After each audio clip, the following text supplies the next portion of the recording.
Tiga rudal hipersonik Rusia hantam mall hotel di Ukraina.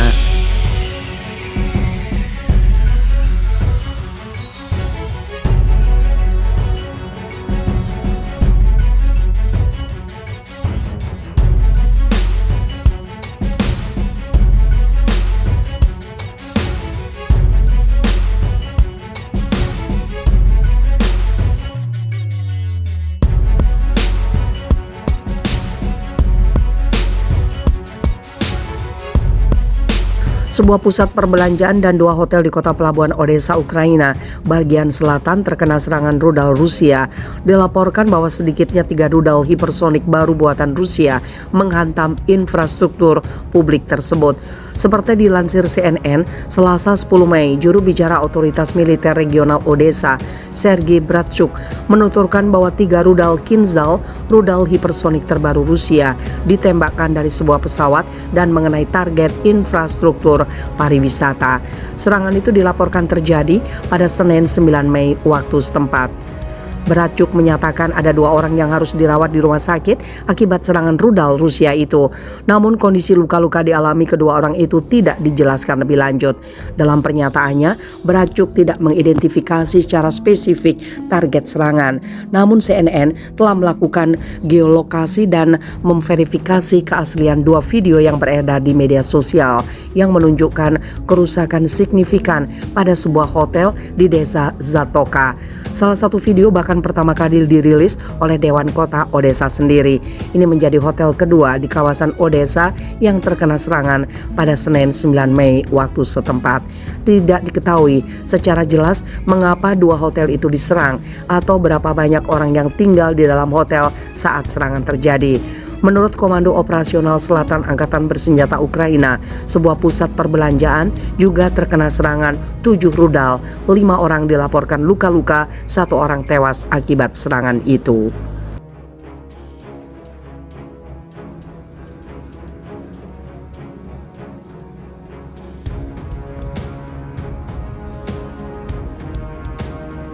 Ribu warga sipil terjebak di Mariupol dari kepungan tentara Rusia. Tentara Ukraina sembunyi di bunker. Rusia mengklaim bahwa mereka sudah mengontrol sebagian kota Mariupol di wilayah timur Ukraina.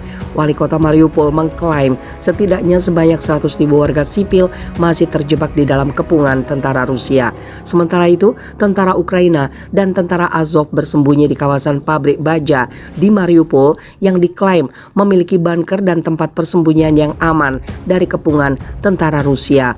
Wali kota Mariupol, Charles Stalford, mengklaim setidaknya 100.000 warga sipil masih terjebak di kota yang terkepung. Wakil Perdana Menteri Ukraina mengatakan bahwa koridor kemanusiaan untuk hari kedua telah dibatalkan karena apa yang dia gambarkan adanya penembakan oleh tentara Rusia, kata Stratford kepada Al Jazeera. Juga yang menarik, menurut wali kota Mariupol, setidaknya 40.000 warga sipil Ukraina telah dideportasi secara paksa ke pihak kontrol Rusia. Menurutnya kota pelabuhan itu tidak jatuh meskipun ada ultimatum dari Moskow kepada para pejuang yang tersisa untuk menyerah dengan batas waktu hari Minggu 17 April. Sementara Menteri Luar Negeri Ukraina Dmytro Kuleba mengatakan Rusia telah memiliki untuk meruntuhkan Mariupol. Pejabat setempat mengatakan pasukan Rusia telah mengumumkan mereka akan menghentikan siapapun yang memasuki atau meninggalkan kota. Menangkap seluruh kota dipandang sebagai strategi utama bagi Rusia dan membiarkannya mengendalikan sebagian besar Ukraina Selatan dan Timur. Seorang penasihat wali kota Mariupol mengatakan penduduk akan dipaksa mengantri untuk mendapatkan izin untuk memungkinkan mereka berpindah antar distrik dan beberapa ponsel mereka dapat disita atau dibawa ke Rusia secara bertentangan.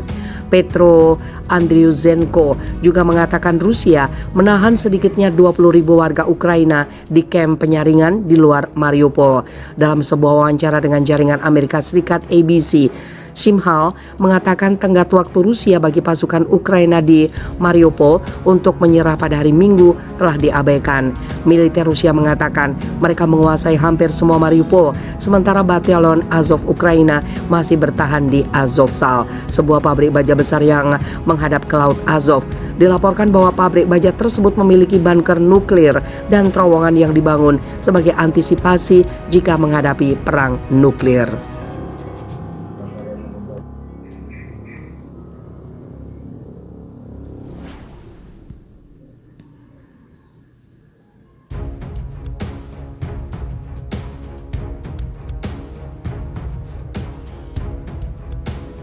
Pertahanan udara Rusia tembak jatuh rudal Totskayu, Ukraina.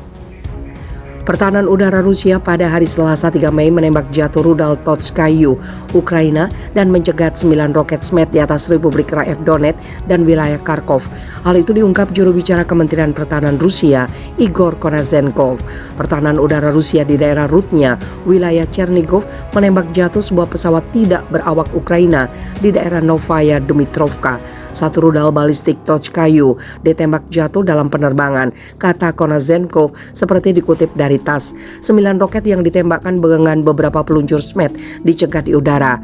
Wilayah Aleksandrovka dan Kamenka di Republik Rakyat Donetsk dan juga dekat Semyonovoskoye, Donetskoye, Malaya Kamizhevska, dan Zervony Sakhteor di wilayah Kharkov. Menurut statistik Kementerian Pertahanan Rusia, daftar kerugian Ukraina yang diderita sejak awal operasi militer khusus 146 pesawat, 112 helikopter, 697 kendaraan udara tidak berawak, 287 sistem rudal anti pesawat, 2.793 tank dan kendaraan tempur lapis baja lainnya, 319 peluncur roket ganda, 1.267 artileri lapangan dan mortir, dan 2.598 kendaraan militer khusus. Totskayu adalah versi modern dari sistem rudal taktis berakurasi tinggi Soviet. Totska yang dikembangkan oleh Biro Desain Teknik Mesin Kolomna, tugasnya adalah mengenai target kecil yang berjarak 15 sampai 120 km di dalam pertahanan musuh. Rudal ini terdiri dari rudal satu tahap, membawa hulu ledak tidak terpisahkan dan dikendalikan di seluruh jalur penerbangan. Di Rusia, Totskayu terakhir ditarik dari layanan pada akhir 2019. Semua unit yang telah menggunakannya sebelumnya dipersenjatai kembali dengan sistem rudal operasional taktis Iskander M. Rusia juga mengklaim telah menyerang sebuah lapangan terbang militer di dekat kota Odessa, barat daya Ukraina dengan rudal. Serangan itu menghancurkan pesawat tidak berawak, rudal, dan amunisi yang dipasok ke Ukraina oleh Amerika Serikat dan sekutu Eropanya.